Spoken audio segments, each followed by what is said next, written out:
एक असं विद्यापीठ ज्याने महिने जळत राहिले. आजपासून सुमारे 1500 वर्षांपूर्वी बिहारमध्ये उभं राहिलेलं जगातील सर्वात मोठ्या निवासी विद्यापीठांपैकी एक, भारतातील सर्वात प्राचीन विद्यापीठ नालंदा विद्यापीठ. इथे हजारो विद्यार्थी आणि शेकडो आचार्य राहत असत. चीन, तिबेट, श्रीलंका, कोरिया यांसारख्या अनेक देशातून विद्यार्थी इथे शिक्षणासाठी येत असत.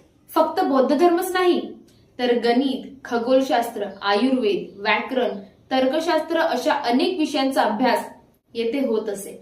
पण 12व्या शतकाच्या अखेरास बख्तियार खिल्जीच्या आक्रमणामुळे नालंदाचे मोठे नुकसान झाले. या विद्यापीठातील विशाल ग्रंथसंपदा नष्ट झाली. भारताने ज्ञानाचा एक अमूल्य खजाना गमावला. इमारती पुन्हा निर्माण करता येतात, पण हरवलेलं ज्ञान पुन्हा निर्माण करायला अनेक पिढ्या लागतात.